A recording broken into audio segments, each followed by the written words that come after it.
21-ാമത്തെ വാക്യത്തിൽ വിശുദ്ധ വേദപുസ്തകത്തിന്റെ സത്യത്തിൽ ഇങ്ങനെ ഒരു ഭാഗം എഴുതി വെച്ചിരിക്കുകയാണ്. അവളൊരു മകനെ പ്രസവിക്കും, അവൻ തന്റെ ജനത്തെ അവരുടെ പാപങ്ങളിൽ നിന്ന് രക്ഷിപ്പാതിരിക്കൊണ്ട് യേശു എന്ന പേരിടണമെന്ന് പറഞ്ഞു. യേശു കർത്താവേ എന്നെ വിടുവിക്കണമേ എന്ന് ദൈവസഭയിൽ ഒരു വ്യക്തി പ്രാർത്ഥിക്കുമ്പോൾ, യേശുവിനെ കർത്താവും രക്ഷിതാവുമായി ഒരു വ്യക്തി സ്വീകരിക്കുമ്പോൾ അവന് നടക്കുന്ന ആദ്യത്തെ മാറ്റം പാപത്തിൽ നിന്നുള്ള ഒരു വിടുതല. സ്തോത്രം. ഒരു വിശ്വാസി ആവർത്തിച്ച് യേശുവേ ദൈവത്തിന്റെ പുത്ര, യേശുവേ, യേശു കർത്താവേ എന്നെ രക്ഷിക്കണമേ, യേശുവേ ഞാൻ പോകുന്ന വഴിയിൽ എനിക്ക് വിടുതൽ തരണമെന്ന് പ്രാർത്ഥിക്കുമ്പോൾ ദൈവം ചെയ്യുന്ന മാറ്റമില്ലാത്തൊരു സത്യം, പാപത്തിന്റെ അകത്തു നിന്ന് ഒരു വിടുതൽ വിശ്വാസിക്കകത്ത് പകർന്നുകൊണ്ടിരിക്കും. വിശ്വാസത്താൽ ജനനം പ്രാപിച്ച, വിശ്വാസത്താൽ ജീവിക്കുന്ന, പിതാവിന്റെ പുത്രന്റെ പരിശുദ്ധാത്മാവിന്റെ നാമത്തിൽ സ്നാനപ്പെട്ട ഒരു ദൈവമല്ലൽ ആവർത്തിക്കപ്പെട്ട ഈ നാമം ഉയർത്തിയാൽ ഞാൻ പാർക്കുന്ന വീടാകട്ടെ, നിങ്ങൾ വസിക്കുന്ന ഭവനമാകട്ടെ, നിങ്ങൾ വസിക്കുന്ന ദേശമാകട്ടെ, അവിടെ എന്ത് സംഭവിക്കുന്നറിയാമോ? പാപത്തിൽ നിന്നോ വീടുകൾ ദൈവമോ ചെയ്യുവാനിടയായിത്തീരും. കർത്താവിന്റെ നാമത്തെ വിളിച്ചപേക്ഷിക്കുന്ന ഏവരും രക്ഷിക്കപ്പെടുമെങ്കിൽ യേശുവിനെ കർത്താവും രക്ഷിതാവുമായി സ്വീകരിച്ചിട്ടുള്ള ഏതൊരു ദൈവമല്ലൽ ഇവിടെ ആ വാക്കുകൾ ഉച്ചരിക്കുമ്പോൾ പാപത്തിന്റെ ശക്തിയെ ദൈവാത്മാവ് എടുത്തു കളഞ്ഞ് ഒരു പുനരുത്ഥാനത്തിന്റെ ശക്തി, ദൈവത്തിന്റെ ശക്തി, ആത്മാവിന്റെ നടത്തിപ്പ് ജീവിതത്തിനകത്ത് പകർന്നു വരുമെന്ന് ഞാൻ ആത്മാവിൽ വിളിച്ചു പറഞ്ഞാൽ എത്ര പേരോട് ചേർന്ന് സന്തോഷത്തോടെ സ്വന്തം പറയും. ദൈവത്തിന്റെ വചനം പറയുക. സ്തോത്രം. നിങ്ങൾ കർത്താവിന്റെ നാമത്തെ എന്ത് ചെയ്യണം? വിളിച്ചപേക്ഷിക്കണം. ഒരു ദൈവത്തെ സംബന്ധിച്ച് ദൈവം ഏറ്റവും കൂടുതൽ ആഗ്രഹിക്കുന്ന ഒരു സത്യം, ആഗ്രഹിക്കുന്ന രഹസ്യമായിരിക്കുന്ന ഒരു സത്യം, ഭവനത്തിനകത്ത് ആവർത്തിക്കപ്പെട്ട യേശുവിന്റെ നാമം ചെയ്യണം, പറഞ്ഞുകൊണ്ടേയിരിക്കും. സ്തോത്രം. യേശു എനിക്ക് സകലത്തിന് മതിയാവില്ല. യേശു എന്റെ സ്തോത്രം കരുണാമയനായിരിക്കും. യേശു എന്റെ ഭവനത്തിനകത്തെ പ്രശ്നങ്ങൾ നീക്കും. യേശു എനിക്ക് വിടുതൽ തരും. യേശു എനിക്ക് ശക്തി തരും. യേശുവിന്റെ നാമത്തിൽ എനിക്ക് മുട്ടുണ്ടാകത്തില്ല. ആവർത്തിക്കപ്പെട്ട ഉരുവിടാമെങ്കിൽ യേശുവിന്റെ നാമം നമ്മെ ഓരോരുത്തരെയും സ്തോത്രം ശക്തമായി അനുഗ്രഹിപ്പാൻ ഇടയായിത്തീരും. യേശുവിന്റെ നാമത്തിൽ വിശ്വസിച്ചുകൊണ്ട് നിങ്ങൾ എന്ത് പ്രാർത്ഥിച്ചാലും നൽകാവുന്ന ദൈവത്തിന്റെ വ്യവസ്ഥയാണ്. അങ്ങനെയാണെങ്കിൽ കർത്താവിന്റെ നാമത്തെ വിളിച്ചപേക്ഷിക്കുന്ന ഏവരും രക്ഷിക്കപ്പെടുമെങ്കിൽ, ഏതൊരു വാക്കെടുത്തുകൊണ്ട് ഫിലിപ്പിയർ ലേഖനം 2-ാം അധ്യായം വാക്യം എഴുതി 6 വാക്യങ്ങൾ ഇങ്ങനെ എഴുതിയിരിക്കുന്നു. ഭാഗം പെട്ടെന്ന് 2-ാം അധ്യായം 6 മുതൽ 10 വരെയുള്ള വാക്യങ്ങളിൽ വിശുദ്ധ വേദപുസ്തകം ഇങ്ങനെ എഴുതിയിരിക്കുകയാണ്. എന്റെ യേശു ദൈവരൂപത്തിലിരിക്കെ ദൈവത്തോടുള്ള സമത്വം മുറുകെ പിടിച്ചുകൊള്ളണമെന്ന് വിചാരിച്ചില്ല. ദൈവരൂപത്തിലിരിക്കെ ദൈവത്തോടുള്ള സമത്വം മുറുകെ പിടിക്കാതെ അവൻ ദാസരൂപമെടുത്തു. ദൈവത്തോടുള്ള സമത്വം മുറുകെ പിടിക്കാതെ അവൻ ദാസരൂപമെടുത്തു. എന്റെ യേശു ഒരു ദാസനായി ഈ ഭൂമിയിൽ വന്ന് ഇറങ്ങുവാനിടെ എത്രത്തോളം അവൻ ചുരുക്കി ചോദിച്ചാൽ ഒരമ്മയുടെ ഉദരത്തിൽ സ്തോത്രം ഒതുങ്ങത്തക്ക നിലയിൽ സകലത്തിന്റെ ഉടമസ്ഥൻ തന്നെത്താൻ ഏൽപ്പിച്ചു കൊടുത്തു. എന്തിനാ ഏൽപ്പിച്ചു കൊടുത്തു വെച്ചാൽ ഞാനും നിങ്ങളും സമ്പന്നതയിലെത്തുവാൻ, ഞാനും നിങ്ങളും അവനോളം വളരുവാൻ, ഞാനും നിങ്ങളും അവന്റെ നാമത്തിൽ മക്കളായി തീരുവാൻ, ഞാനും നിങ്ങളും അവന്റെ അവകാശത്തിലെത്തുവാൻ ദൈവം ദാസരൂപമെടുത്തു. എന്നിട്ട് വാക്യം എഴുതി വായിച്ചാട്ട്. മനുഷ്യ സദൃശ്യത്തിലായി എന്ന് പറഞ്ഞാൽ നാം മനുഷ്യനാൽ നിർമ്മിക്കപ്പെട്ടത് കൊണ്ട് മനുഷ്യന്റെ സൃഷ്ടിപ്പ് ആശ്ചര്യമായ ഒന്നാണ്. പൊടിയിൽ നിന്ന് സ്വന്തം മണ്ണിൽ നിന്ന് അവൻ മനുഷ്യനെ ഉണ്ടാക്കി. മൂക്കിൽ ജീവവായു ഊരി മനുഷ്യൻ ഉണർന്നു വന്നപ്പോൾ ആദ്യം കണ്ടത് ദൈവത്തെയാണ്. അവൻ ആദ്യം കണ്ട ദൈവത്തെ ആയതുകൊണ്ട് അവന്റെ ജീവിതത്തിൽ ഒന്നിനും ബുദ്ധിമുട്ടുണ്ടായില്ല. അവൻ പിന്നത്തേതിൽ ഏതേൻ തോട്ടത്തിലായിരുന്നു. അവൻ സകലത്തിന്മേൽ വാഴുവാൻ, സകലത്തിന്മേൽ പ്രവർത്തിക്കുവാൻ, സകലം ഭക്ഷിക്കുവാൻ ദൈവം അനുവാദം കൊടുത്തു. മനുഷ്യനുണ്ടാക്കപ്പെട്ടപ്പോൾ അവന്റെ മൂക്കിൽ ജീവശാസ്ത്രം ഊതിയപ്പോൾ ദൈവത്തിന്റെ ആത്മാവിനെ പറഞ്ഞു. അവൻ ആദ്യം കണ്ടത് ജനതോട് എടുത്തു പറയട്ടെ, പ്രസംഗിച്ച വിഷയമായിട്ട് ഒന്നുകൂടി പറഞ്ഞ ഭാഗം മാത്രം കണിക്കൊന്നയല്ല, അവൻ കണ്ടത് ദൈവത്തെയാണ്. ദൈവത്തെ കണ്ട മനുഷ്യരോട് ചോദിച്ചാൽ മനുഷ്യൻ ഇങ്ങനെ പറയും, സ്തോത്രം, ഞാൻ പൂർണ്ണനായിരുന്നു, ഞാൻ പൂർണ്ണനായിരുന്നു. ഞാൻ പറയാം, മനുഷ്യന് അതുവരെയും ഒരു പ്രയാസമില്ല.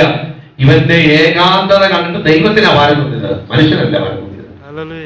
ഇവൻ ഏകാന്തതയിൽ നിൽക്കുന്നു എന്ന് ദൈവത്തിന് മനസ്സിലായപ്പോൾ ഇവന്റെ ഏകാന്തത മാറ്റുവാൻ ദൈവം തന്നെ അവനൊരു മാസ്റ്റർ പ്ലാൻ ഉണ്ടാക്കി കൊടുത്തു.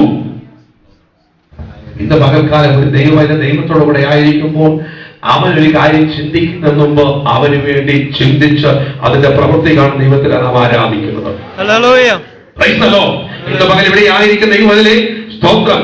നീ വീട്ടുകാരുടെ നാട്ടുകാരുടെ കൂട്ടുകാരുടെ നടുവിൽ കുടുംബ പേര് കളഞ്ഞെന്നും ദേശത്തിന്റെ അപമാനമാണെന്നും അപകീർത്തിയാണെന്നും ആത്മാവിശ്വാസത്തിൽ ആരാധിക്കുന്നതെന്ന് പറഞ്ഞും നീ നടന്നു പോകുമ്പോൾ അന്യഭാഷ എന്ന നിലയിൽ അവർ സ്തോത്രം നിന്നെ പൊന്നാണക്കുത്തി കാണിച്ച് നിന്നെ ഒറ്റപ്പെടുത്തി അവരുടെ മധ്യത്തിൽ പരസ്യ കോലമാക്കുമ്പോ നീ ഭാരപ്പെടണ്ട. എന്റെ യേശുദാസരൂപം എടുത്തപ്പോൾ അനേക വെല്ലുവിളികൾ അവിടെ വരെ ഉയർന്നത്, അവനെ വഴി പോകുന്നവരൊക്കെയും സ്തോത്രം ദുഷിച്ചു വന്നത്. എന്നാൽ അവനത് കാര്യമാക്കിയില്ല. അവൻ മുൻപോട്ട് യാത്ര തുടർന്നു. അവനറിയാം, ഞാൻ ഈ ഭൂമിയിൽ വന്നത് ഒരു ഉദ്ദേശത്തോടു കൂടെയാണ്. ഞാൻ ആ ഉദ്ദേശം നിർവഹിച്ചോ എന്റെ പിതാവിന്റെ സന്നിധിയിൽ മടങ്ങിച്ചെല്ലും. ഞാൻ സകലത്തിന്റെ പ്രഭുവായി പഴയതുപോലെ ഇരിക്കുവാൻ എന്റെ ദൈവം എനിക്ക് കർത്തൃത്വം തരും. യേശു കർത്താവ് സ്വർഗത്തിൽ വാസ്തവമായി അല്പമായി ഒതുങ്ങിയപ്പോൾ പിതാവ് ഇല്ല, നീ ദാസരൂപം എടുത്താൽ ഞാൻ സകലത്തിന്റെ തലയാക്കി നിന്നെ നിർത്തും. ഇവിടെ വന്നിരിക്കുന്ന ദൈവത്തിലെ ചിലരുടെ ഒറ്റപ്പെട്ടവനായി, താഴ്ത്തപ്പെട്ടവനായി, അടിച്ചമർത്തപ്പെട്ടവനായി, ചോദ്യപ്പെട്ടവനായി നിൽക്കുന്നെങ്കിൽ, നീ കർത്താവിന് വേണ്ടി ത്യാഗം സഹിക്കാമെങ്കിൽ, നീ അല്പം മൗനമായി ഇരിക്കാമെങ്കിൽ, ഞാനൊരു വാക്കെടുത്തു പറയാം, ദൈവം നിന്നെ പിന്നത്തേതിൽ അവന്റെ മധ്യത്തെ തലയാക്കിയിരുത്തുന്ന നിമിഷമുണ്ട്. എത്ര പേർക്ക് എന്റെ ഭാഷ മനസ്സിലാകുന്നുണ്ട്? മനസ്സിലാകുന്നു. സ്തോത്രം പറഞ്ഞാട്ട് ദൈവസ്വരൂപത്തിലിരിക്കാൻ, ദൈവസ്വരൂപത്തിലിരിക്കാൻ താൻ ദാസരൂപമെടുത്തു, തന്നെത്താൻ താഴ്ത്തി, മനുഷ്യ സാദൃശ്യത്തിലായി. ദൈവമക്കളെ, ദൈവത്തിലായി കഴിക്കാൻ ദൈവമക്കൾക്കുണ്ടാകുന്ന ഏറ്റവും വലിയ ഗുണം അവർക്ക് എന്തായിരിക്കും? താഴ്മ. എന്താ ഉണ്ടാകും? താഴ്മ. യോസേഫ് നീതിമാനായിരുന്നു. തന്റെ ഭാര്യ പരിശുദ്ധാത്മാവിൽ ഗർഭം ധരിച്ച ആ ദൂത് കേട്ടപ്പോ നീതിമാനായ ഈ മനുഷ്യൻ ഒരു നീതികെട്ട കാര്യം ചെയ്തു. എന്താ ചെയ്യാനറിയോ? ഗൂഢമായി ഉപേക്ഷിക്കുവാൻ. നമ്മൾ ചില വീട്ടിൽ ചെല്ലുമ്പോൾ ഇങ്ങനെ പറയും, അവിടുത്തെ സ്തോത്രം ആന്റി നല്ലതാണ്, എന്തോ ഒരു സ്നേഹമുള്ള വാക്കാ പറയും. അങ്കിളാതൊന്നും വെട്ടിട്ട് പോലെ നമ്മൾ ചെല്ലുമ്പോൾ സ്വത്രം ചിരിക്കാത്തത് ഭാഗ്യമാണ്. നോക്കുമ്പോൾ തന്നെ വല്ലാതെ ചിരിക്കുമ്പോൾ ചില പട്ടി ചിരിക്കുന്ന പോലെ. അപ്പൊ നിങ്ങൾ മനസ്സിലാക്കുന്നില്ല, നമ്മൾ കടിച്ചു കീറാൻ കൊതിക്കുന്ന പോലെ ആക്കുന്നത്. ചിരിക്കാതിരിക്കുമ്പോൾ തന്നെ എത്ര ഗൗരവം. പിന്നെ ചിരിച്ചാലോ, ഗൗരവമുള്ള ചിരിച്ചാലോ, ഗൗരവമുള്ള ചിരിക്കും എങ്ങനെ അറിയാം? ഉള്ള എന്ത് ചെയ്യും? പക്ഷെ ഞാൻ ഇങ്ങനെ പറയാൻ ദൈവത്തിലെ കുറച്ചു നാൾ കഴിയുമ്പോൾ നിങ്ങളിങ്ങനെ പറയും, ആന്റി അങ്ങനെയൊക്കെ പറഞ്ഞു, പാവം അങ്കിളായി.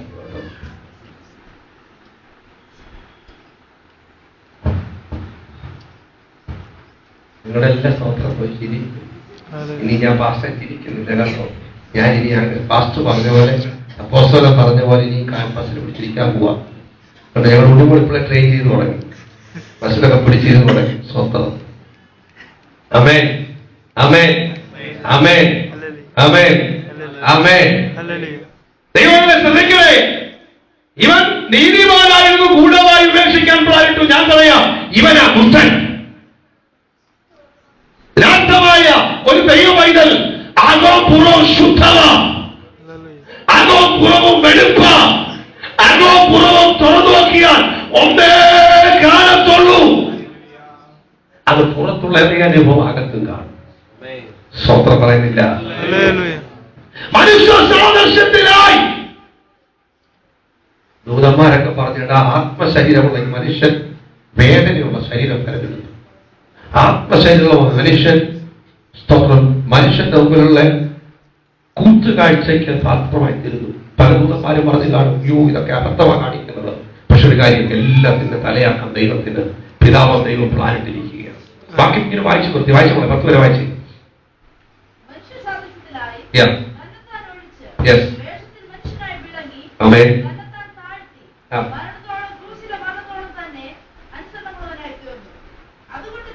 തന്നെത്താൻ താഴ്ത്തി എവിടെ വരെ? ക്രൂശിലെ മരണത്തോളം തന്നെത്താൻ അനുസരണമുള്ളവനായി തീർന്നു. അതുകൊണ്ട് ദൈവം അവന് സകലത്തിന്മേലും ശ്രേഷ്ഠമായ നാമം കൊടുത്തു. സ്വന്തം. അപ്പൊ വെളിപ്പാട് പുസ്തകം 19-ാം അധ്യായം വായിക്കുമ്പോൾ നമുക്കറിയാം, അതിന്റെ 1-ാമത്തെ വാക്യം ഇങ്ങനൊരു നാഥ ഞാൻ കേൾക്കുക. വാക്യം ഇങ്ങനെ വായിച്ചു. വെളിപ്പാട് പുസ്തകം 19-ാം അധ്യായം വെളിപ്പെടുത്തലിന്റെ പുസ്തകമായിരിക്കുന്ന പുതിയ നിയമത്തിലെ ഏക പ്രവചന പുസ്തകമായിരിക്കുന്ന പുസ്തകത്തിലാമത്തെ വാക്യത്തിൽ വാക്യം ഇങ്ങനെ എഴുതി വായിച്ചാട്ട് കേട്ടത്. ഹല്ലേലൂയ. ആമേൻ.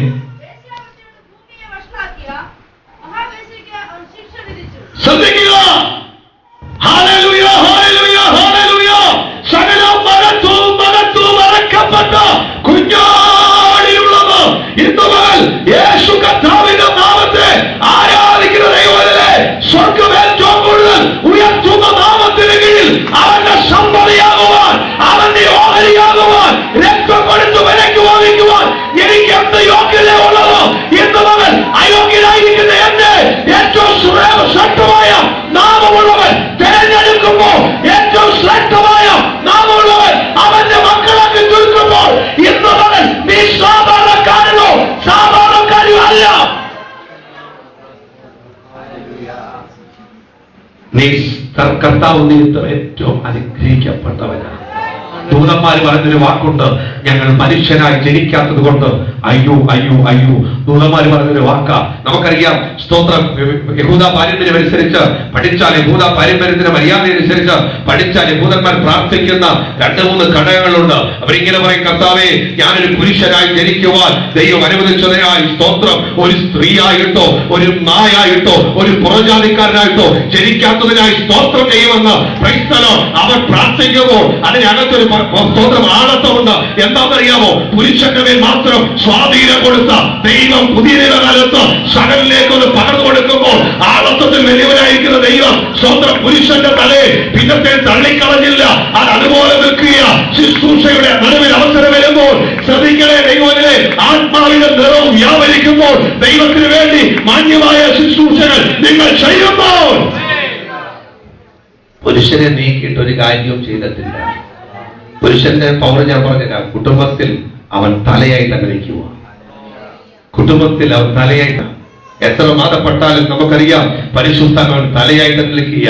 സ്വന്തം കർത്താവ് ഉപയോഗിക്കുന്ന ജോയിസ് പേരൊക്കെ ശുശ്രൂഷിക്കുമ്പോഴും ഒരാളുടെ കീഴിൽ അവൾ സ്തോത്രം ആദ്യം വ്യക്തപ്പെടുത്തി പറ്റുന്നുള്ളൂ.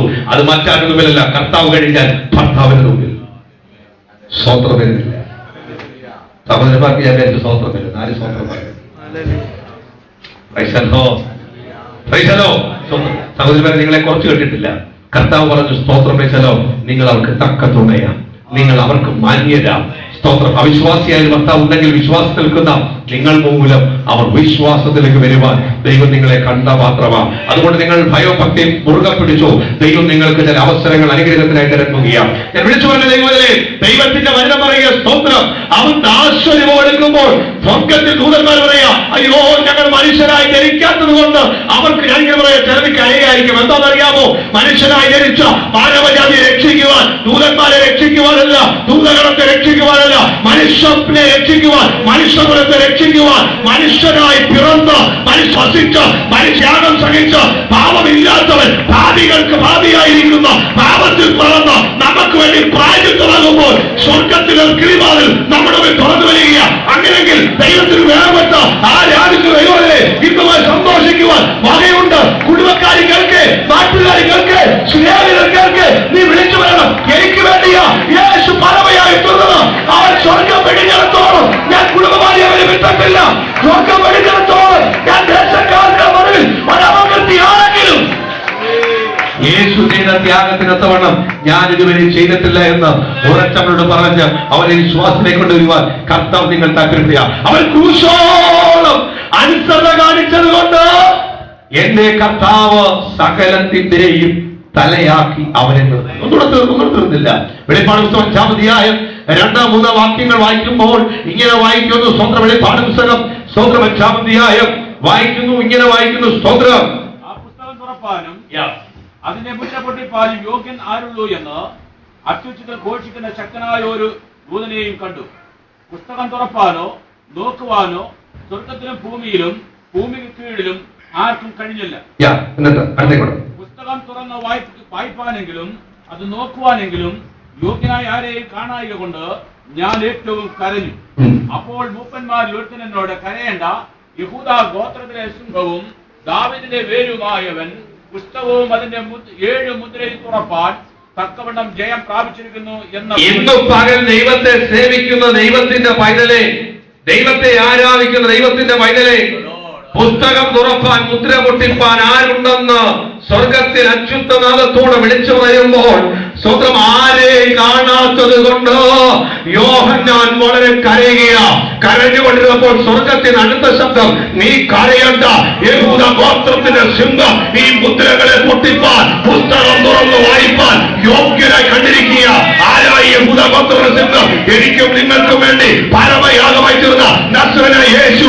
എത്ര പേര് ഉച്ചത്തിൽ സ്വന്തം പറയും? ഇന്ന് മുതൽ എന്റെ കുടുംബത്തിനകത്ത് മനുഷ്യൻ കെട്ടിവച്ചിരിക്കുന്ന മുദ്രകളെ പൊട്ടിക്കുവാൻ, മനുഷ്യൻ സ്വന്തം എഴുതപ്പെട്ട നിയമങ്ങളെ തകർക്കുവാൻ, മനുഷ്യൻ എഴുതപ്പെട്ട വാദങ്ങളെ തകർത്തു കളയുവാൻ കഴിവുള്ള യേശു ഇന്ന് മുതൽ ഇവിടെ വന്നിട്ടുണ്ട്. അധികാരമുള്ള യേശുവിന്റെ നാമത്തിൽ വെളിപ്പാട് പുസ്തകത്തിൽ വായിക്കപ്പെട്ട ദൈവം സാധാരണക്കാരനല്ല. അവൻ ഏത് മുദ്രകളെ പൊട്ടിക്കുവാൻ ശക്തനായ ദൈവമാണ്. അവന് കഴിയാത്തതായിട്ട് കീഴഭൂമിയിലും മേലെ സ്വർഗത്തിലുമൊന്നുമില്ല. അവൻ ആ സാധാരണ വ്യക്തി. അവൻ ഇന്ന് മുതൽ കരത്തിന്റെ ഉന്നതനാണ്. അവന്റെ സ്വന്തം കീഴിൽ സകലവും മുത്തുമുത്തും. ഇന്ന് പകൽ ദൈവത്തിലെ എന്റെ നിങ്ങളുടെ കുടുംബയോഗത്തിൽ, എന്റെ നിങ്ങളുടെ ഭാവി ജീവിതത്തിൽ, എന്റെ നിങ്ങളുടെ നന്മയുടെ മേൽ ആരെങ്കിലും വാണിട്ടുകൊണ്ട് പോരാടിയിട്ടുണ്ടെങ്കിൽ ഞാൻ വിളിച്ചു പറയാം, ഒരിക്കൽ യേശു കർത്താവിന്റെ പുനരുത്ഥാനത്തിന്റെ ശക്തിയെ കെടുത്തിക്കളയുവാൻ മഹാപുരോഹിതന്മാർ, ശ്രേഷ്ഠ ശാസ്ത്രിമാർ, പരീക്ഷന്മാർ ചേർന്നുകൊണ്ട് യേശുവിനെ ക്രൂശ് മരണത്തിലേക്ക് ഏൽപ്പിച്ചു കൊടുത്തു. യേശു ക്രൂശിൽ മരിച്ചു. സ്വന്തം അവന്റെ ഡെഡ് ബോഡി യോസഫിന്റെ കല്ലറയിൽ അകപ്പെട്ടു. സ്വന്തം അടക്കപ്പെട്ടു. ഒരു വലിയ കല്ല് ഉരുട്ടി വെച്ചു. ഇവർക്ക് സ്വസ്ഥമായിരിക്കാൻ കഴിഞ്ഞില്ല. അവരിങ്ങനെ പറഞ്ഞു, അവന്റെ ശിഷ്യന്മാർ ആ ഡെഡ് ബോഡി എടുത്തോണ്ട് പോകും, എന്നിട്ട് അവർ ഉയർത്തെഴുന്നേറ്റെന്ന് വാക്ക് പറയും. അതുകൊണ്ട് ഈ സ്തോത്രം കല്ലറ ഭദ്രമാക്കണം, സുരക്ഷിത ഉറപ്പാക്കണം. എന്ത് സംഭവിച്ചു? അടുത്ത മിനിറ്റുകൾ ഈ കല്ലറയ്ക്ക് ചങ്ങല കിട്ടു. റോമൻ മുദ്ര അതിൽ പതിപ്പിച്ചു. 2 പടച്ചവരെ കാത്തു കാവൽ നിർത്തി. ഒരു വലിയ കല്ലുണ്ട്, റോമൻ മുദ്രയുണ്ട്, പടച്ചവരുണ്ട്, സുരക്ഷിത ഉറപ്പാക്കി. എന്നാൽ യേശു ക്രിസ്തു സകലത്തിന്റെ തലയായവൻ, അവന്റെ പുനരുത്ഥാന ശക്തിയെ ആർക്കും പിടിച്ചു നിർത്താൻ കഴിയാത്തത് കൊണ്ട് അവന്റെ ശക്തി ഭൂമിക്കകത്തേക്ക് വ്യാപരിച്ചു കഴിഞ്ഞപ്പോൾ കല്ലുകൾക്ക് അവിടെ നിൽക്കാൻ കഴിഞ്ഞില്ല, മുദ്രകൾക്ക് അവിടെ നിൽക്കാൻ കഴിഞ്ഞില്ല, പടച്ചവർക്ക് അവിടെ നിൽക്കാൻ കഴിഞ്ഞില്ല. ദൈവശക്തിയാൽ ചില വിടുതൽ വന്നെങ്കിൽ മനുഷ്യ നിയമങ്ങളെ തിരുത്തി എഴുതുവാൻ, മനുഷ്യന്റെ മുദ്രകളെ പൊട്ടിച്ചു കളയുവാൻ, മനുഷ്യ ശക്തികളെ ഭയപ്പെടുത്തുവാൻ ദൈവം ശക്തനാ. എത്ര വിശ്വസിക്കുന്നു? ഇന്നു മുതൽ ഞാൻ സേവിക്കുന്ന ദൈവം മനുഷ്യ നിയമങ്ങളെ, മനുഷ്യ വിധികളെ, മനുഷ്യന്റെ എല്ലാ വാക്കുകളെ തിരുത്തി എഴുതുവാൻ അവൻ ശക്തനായ ദൈവമാണ്. അത് മെഡിക്കൽ സയൻസ് റിപ്പോർട്ടാകട്ടെ, അത് ദേശക്കാർ നിന്നെ നോക്കി പറഞ്ഞാകട്ടെ, നിന്റെ സ്കൂളിൽ പഠിപ്പിക്കുന്ന ടീച്ചർ നിന്നെ നോക്കി പറഞ്ഞാകട്ടെ, നിന്റെ തലമുറയെ കുറിച്ച് അവരുടെ ഹെഡ്മാസ്റ്റർ പറഞ്ഞാകട്ടെ. പക്ഷെ ഞാനൊരു കാര്യം പറയാം, അതിനെ തിരുത്തി എഴുതുവാൻ ദൈവം ശക്തനാണ്. അതിനെ തിരുത്തി എഴുതുവാൻ ദൈവം ശക്തനാണ്. ഒരു യോഗ്യതയില്ലാത്ത ഏതും നിങ്ങളെ അവൻ തിരഞ്ഞെടുത്തെങ്കിൽ, ഒരു യോഗ്യതയില്ലാത്ത ഏതും നിങ്ങളെ അവനവരെ കരകൾ ഏൽപ്പിച്ചെങ്കിൽ, ഇന്ന് മുതൽ നിങ്ങളുടെ ഭാവിയെ തിരുത്തി എഴുതുവാൻ, നിങ്ങളുടെ മുദ്രകളെ പൊട്ടിച്ചു കളയുക. ദേശം എഴുതിവെച്ചതോ വീട്ടുകാർ എഴുതിവെച്ചതോ കൂട്ടമായി ചേർന്ന് വളരണോ ചില മാന്ത്രിക ശക്തികൾ ഇന്ന് മുതൽ പൊട്ടിപ്പുറത്തു പോകുകയാണ്. പുനരുത്ഥാനത്തിലെ ശക്തി ദൈവസഭയ്ക്കകത്ത് പറഞ്ഞിട്ടുണ്ട്. പുനരുത്ഥാനത്തിന്റെ ശക്തി ദൈവമക്കളിൽ പകർന്നിട്ടുണ്ട്. പുനരുത്ഥാന ശക്തി ദൈവസഭയ്ക്കകത്തെ അവകാശമാണ്. ഇന്ന് മുതൽ ആ സാന്നിധ്യം ഇവിടെ വിലയുക. ആ സാന്നിധ്യം നിങ്ങളുടെ ലോകങ്ങളെ വഹിക്കുക. ആ സാന്നിധ്യം ചില വ്യക്തികളെ പൊട്ടിക്കുക. ആ സാന്നിധ്യം ഇന്ന് മുതൽ അവരോട് നിങ്ങളെ വാർത്തയെടുക്കുകയാണ്. Hallelujah, hallelujah. Praise the lord. മുദ്രയെ കുറിച്ച് ഭയമില്ലാത്ത മഗ്ദലക്കാരത്തി മറിയ, മറ്റേ മറിയ യോഹന്നാൻ ഇങ്ങനെ പറഞ്ഞു, നമുക്ക് വേണ്ടി ആര് കല്ല് ഉരുട്ടി മാറ്റും? കല്ലിനേക്കാട്ടിൽ വലിയ പ്രതിസന്ധിയാ മുദ്ര, റോമൻ മുദ്ര, റോമൻ ഗവൺമെന്റിന്റെ മുദ്ര, സാധാരണ മുദ്രയല്ല. സ്വന്തം റോമൻ ഗവൺമെന്റിനെ കുറിച്ച് പഠിക്കുമ്പോൾ അവർ ശക്തന്മാരായ ശൃംഖലയാണ്, അവരെ ചോദ്യം ചെയ്യാൻ ആർക്കും കഴിയത്തില്ല. എന്നാൽ വേദപുസ്തകം വിളിച്ചു പറയുക, അവർക്ക് റോമൻ മുദ്രയെ ഭയമില്ല, പടച്ചവരെ ഭയമില്ല. ഈ സ്ത്രീകൾ പറയുന്ന ഒരു വാക്ക്, നമുക്ക് വേണ്ടി ആര് കല്ല്, അവർ ആ സ്തോത്രം നടന്നു നിന്നുമ്പോൾ ഞാനിങ്ങനെ പറയാം, സാക്ഷാൽ സ്തോത്രം എല്ലാത്തിനും തലയായവൻ കല്ലുകളെ ഉരുട്ടി മാറ്റിയതല്ല. മത്തായിയുടെ സുവിശേഷം പഠിക്കുമ്പോൾ ആ കല്ലിന് മേലിൽ ഉരുട്ടി മാറ്റിയ ശേഷം പുനരുത്ഥാനം ചെയ്ത യേശു കർത്താവിന്റെ തിരുസാന്നിധ്യം ആ കല്ലിനോട് നിൽക്കുമ്പോൾ സ്വന്തം ഇതിനി വീണ്ടും ഉരുണ്ടു വരാതിരിക്കത്തക്കതില് ഒരു ദൂതനെ അവിടെ നിർത്തി. എന്തിനാണെന്നറിയാമോ? ദൂതറിയിക്കാൻ. ആരോട്? സ്വന്തം ഈ കഥയിൽ വരുന്ന കർത്താവിന്റെ മാന്യരായ സഹോദരിമാരോട് ദൈവത്തിന് ദൂത് പറയാനുണ്ട്. റോമൻ മുദ്രയെ പൊട്ടിക്കുവാൻ, ഉരുട്ടി മാറ്റി കളയുവാൻ, പടച്ചവരെ ഭയപ്പെടുത്തുവാൻ അവൻ നിങ്ങളോട് കൂടെ ഇരുന്നപ്പോൾ പറഞ്ഞ വാക്കത്ത് നിവർത്തീകരിക്കുവാൻ അവൻ ശക്തൻ.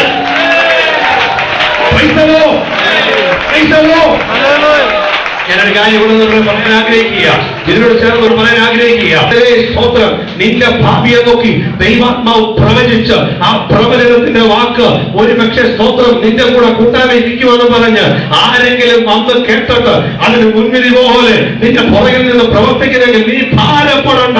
യേശു കർത്താവ് ഇങ്ങനെ പറഞ്ഞത്, പുനരുദ്ധാനം ചെയ്ത യേശു കർത്താവിന്റെ കല്ലെന്ന് ദൂതൻ ഇങ്ങനെ പറഞ്ഞത്, അവൻ നിങ്ങളുടെ കൂടെ ഇരുന്നപ്പോൾ നിങ്ങളോട് അവന്റെ പുനരുദ്ധാനത്തെ കുറിച്ച് ഉയർപ്പിനെ കുറിച്ച് പറഞ്ഞിട്ടുണ്ടായിരുന്നു.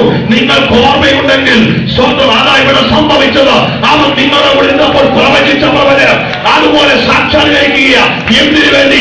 ദൈവസഭയെ ദൈവം കൈവിട്ടിട്ടില്ല, ദൈവസഭയെ ദൈവം കൈവിട്ടിട്ടില്ല. ഇന്ന് അവരോട് വന്നിരിക്കുന്ന വിശ്വാസിയെ ദൈവം നിന്നെ കൈവിട്ടിട്ടില്ല.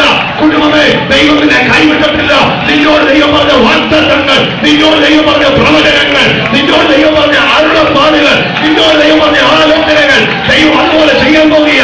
എത്ര മുദ്രയിട്ടാലും എത്ര മന്ത്രശക്തി അതിന്മേൽ ചെയ്ത് എടുത്താലും അത് നിന്റെ മേൽ വാഴത്തില്ല.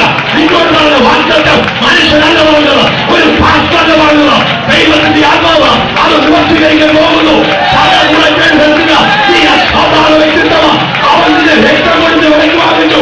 സകലത്തിന് തലയായവൻ നിന്റെ മക്കളും അവകാശങ്ങളാക്കിയിരിക്കുക. വിശ്വാസത്തോടെ നിന്റെ പേരെഴുതപ്പെട്ട ക്രിസ്തുവിന്റെ നാമം മുന്നേറുക.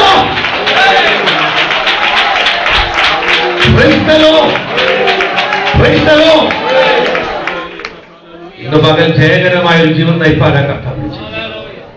എന്നെ നിങ്ങളെ നോക്കി പരിശുദ്ധാത്മാവ് ഒരാലോചന പറഞ്ഞിട്ട് ആലോചന നടുവിൽ മന്ത്രമാകട്ടെ തന്ത്രമാകട്ടെ ആവിചാരമാകട്ടെ കൂടോത്ത് ഏത് വ്യക്തിയാണ് നിങ്ങളുടെ നാട് നോക്കി പേര് നോക്കി നിങ്ങളുടെ മുടി കണ്ടിച്ചെടുത്ത് സ്തോത്രം ഏത് തലങ്ങളിലുമാകട്ടെ സ്തോത്രം നിങ്ങളെ പോരാടി ജയിക്കാൻ ശ്രമിച്ചാൽ നിന്റെ രക്തം കൊടുത്ത് വിലയ്ക്ക് വാങ്ങിച്ച കർത്താവ്, നിന്റെ രക്തം കൊടുത്ത് വിലയ്ക്ക് വാങ്ങിച്ച കർത്താവ് മനുഷ്യന്റെ ഇഷ്ടത്തിന് ഏൽപ്പിച്ചു കൊടുക്കാതെ ദൈവം പറഞ്ഞ ആലോചന നിവർത്തീകരിക്കാൻ പോകുകയാണ്. ദൈവം പറഞ്ഞ പ്രവചനം നിവർത്തീകരിക്കാൻ പോകുകയാണ്. ദൈവം പറഞ്ഞ ശുശ്രൂഷകൾ വെളിപ്പെട്ടു വരാൻ പോകുകയാണ്. ദൈവം നിന്റെ മേൽ പറഞ്ഞ കൂട്ടിയിരിക്കുന്ന അനുഗ്രഹീതമായ കാലത്തുകൾ നീന്തവർക്ക് വ്യാപാരം ചെയ്യാൻ പോകുകയാണ്. ശക്തിയോടെ നിങ്ങൾ സ്വന്തം പറയട്ടെ, ഞാൻ വിളിച്ചപേക്ഷിക്കുന്ന നാമം സാധാരണ നാമമല്ല.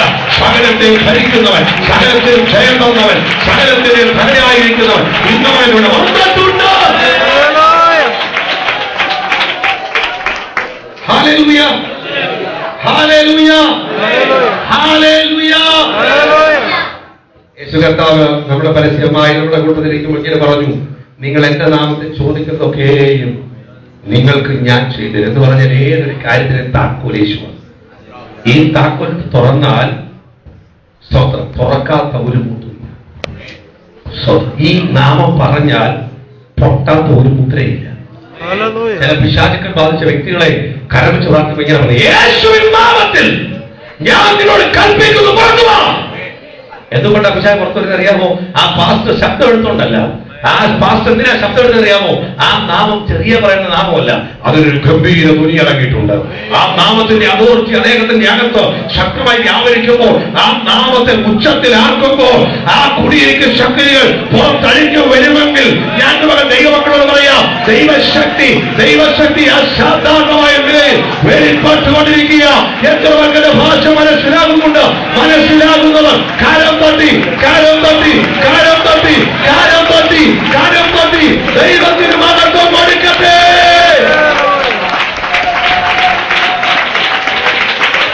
Praise the Lord. Praise the Lord. Praise the Lord.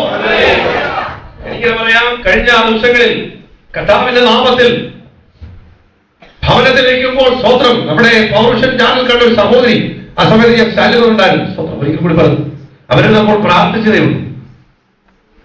സ്തോത്രം 2-3 ദിവസം കഴിഞ്ഞ് വെള്ളിയാഴ്ച വിളിക്കാൻ പറഞ്ഞു. ഇന്നലെ സഹോദരി വിളിച്ചിട്ട് പറഞ്ഞു, എന്റെ മോൻ ആള് മാറിയവനെ പോലെ ആയിത്തീർന്നു വസ്ത്രേ.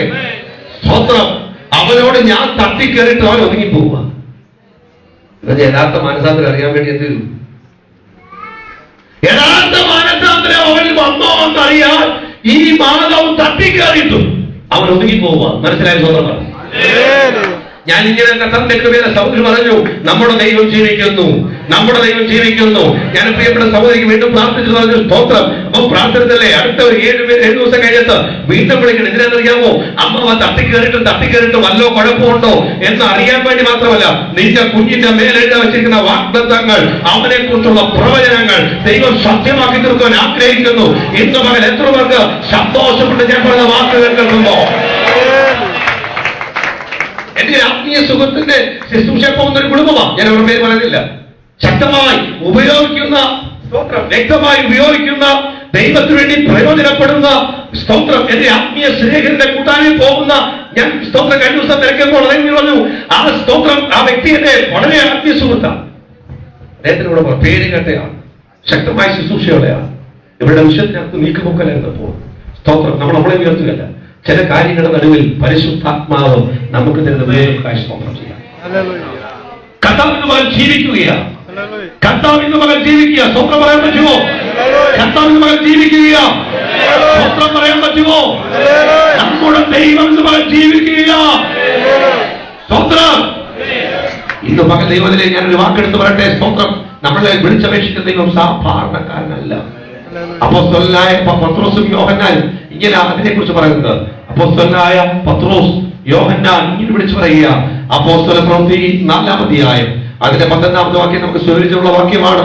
ആ വാക്യം ഇങ്ങനെ പറഞ്ഞത്, സ്തോത്രം, ആകാശത്തിന് കീഴിൽ മനുഷ്യരുടെ ഇടയിൽ രക്ഷിക്കപ്പെടുവാൻ വേറൊരു നാമമില്ല. ഞാൻ ആരുടെ നാമത്തിലാണ് സ്നാനപ്പെടുന്നത്? യേശുവിന്റെ നാമത്തിൽ. ഞാൻ ആരുടെ നാമത്തിൽ ആരാധിക്കുന്നത്? യേശുവിന്റെ നാമത്തിൽ. സ്തോത്രം. ഞാൻ ആരുടെ നാമത്തിലാണ് നിൽക്കുന്നത്? യേശുവിന്റെ നാമത്തിൽ. ഞാൻ ആരുടെ നാമത്തിലാണ് പ്രാർത്ഥിക്കുന്നത്? യേശുവിന്റെ നാമത്തിൽ. യേശുവിന്റെ നാമം ചൊല്ലി പ്രാർത്ഥിക്കുന്ന ജീവിതമേ ദൈവം നിന്നെ മറന്നു പറയും. ദൈവം നിന്നെ ഐശ്വര്യമായി അനുഗ്രഹിക്കും. ദൈവം നിന്റെ സ്ഥിതികൾ മാറ്റും. ദൈവം നിന്നെ പണിതുയർത്തും. ദൈവത്തിന് കഴിയാത്തതായിട്ട് ഒന്നുമില്ല.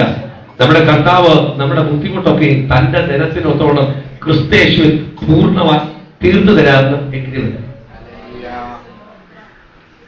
വേറൊരുത്തരും രക്ഷയില്ല. മറ്റൊരുത്തൻ രക്ഷയില്ല. രക്ഷിക്കപ്പെടുന്ന ഒറ്റ നാമം, അതാണ് നാമം. അതിന് യേശുവിന്റെ നാമം. യേശുവിന്റെ നാമം ഒന്ന് പറഞ്ഞാൽ യേശുവിന്റെ നാമത്തിൽ ദൈവത്തിനെ വിടുവിക്കണം. യേശുവിന്റെ നാമത്തിൽ ദൈവം ഐശ്വര്യം അനുഗ്രഹിക്കണം. കൈകൊണ്ടെന്ന് പറ, യേശുവിന്റെ നാമത്തിൽ ദൈവത്തിനെ വിടുവിക്കട്ടോ. യേശുവിന്റെ നാമത്തിൽ ദൈവത്തിനെ അനുഗ്രഹിക്കട്ടോ. യേശുവിന്റെ നാമത്തിൽ അഭിഷേകം വർദ്ധിക്കട്ടോ. ഒന്ന് കൈ കൊടുത്ത് പറഞ്ഞാട്ടോ, യേശുവിന്റെ നാമത്തിൽ ദൈവത്തിനെ വിടുവിക്കട്ടോ. യേശുവിന്റെ നാമത്തിൽ നീ സൗഖ്യമാകട്ടോ. യേശുവിന്റെ നാമത്തിൽ ഭവനത്തിന്റെ സ്ഥിതി മാറട്ടോ. യേശുവിന്റെ നാമത്തിൽ ചില മുദ്രകൾ പൊട്ടട്ടോ. യേശുവിന്റെ നാമത്തിൽ ചില അത്ഭുതങ്ങൾ നടക്കട്ടോ. യേശുവിന്റെ നാമത്തിൽ വീട്ടിൽ വിടുതൽ നടക്കട്ടോ. യേശുവിന്റെ നാമത്തിൽ പട്ടണത്തിൽ വിടുതൽ നടക്കട്ടോ. യേശുവിന്റെ നാമത്തിൽ ഭാവിയിൽ വിടുതൽ നടക്കട്ടോ. യേശുവിന്റെ നാമത്തിൽ തലമുറ വിടുതൽ നടക്കട്ടോ. യേശുവിന്റെ നാമത്തിൽ കുടുംബം അനുഗ്രഹിക്കപ്പെടട്ടോ. ഏറ്റവും മേലായ നാമത്തിന് രക്ഷ ഇന്ന് മകൻ സഭയിൽ വെളിപ്പെട്ടിരിക്കുകയാ. Jesus name. Hallelujah. Hallelujah. Hallelujah. അങ്ങനെയാണെങ്കിൽ നിങ്ങൾക്ക് ദൈവം അതിലെ യേശുവിന്റെ നാമം നമ്മളെ വിടുവിക്കുന്ന ഇവിടെ ഇരിക്കുന്ന ആരെങ്കിലും അവനെ കർത്താവ് നിശ്ചിതമായിട്ട് സ്വീകരിപ്പാൻ നിങ്ങൾ എന്ത് ചെയ്യണം? യേശുവിനെ കർത്താവ് രക്ഷിതാവായി സ്വീകരിച്ചവർ ആ നാമത്തെ അകത്തുൾക്കൊണ്ടവർ ഒരു കാര്യം ഓർത്തോണം, ഏറ്റവും രക്ഷയുടെ നാമത്തെ ഉൾക്കൊണ്ടവർ. രണ്ട്, യേശുവിന്റെ നാമത്തിൽ സ്നാനപ്പെടാൻ ആരുണ്ടെങ്കിൽ മടുത്ത് നിൽക്കരുത്. സ്നാനപ്പെടാൻ നിന്നെ തന്നെ ഏൽപ്പിച്ചു കൊടുക്കണം.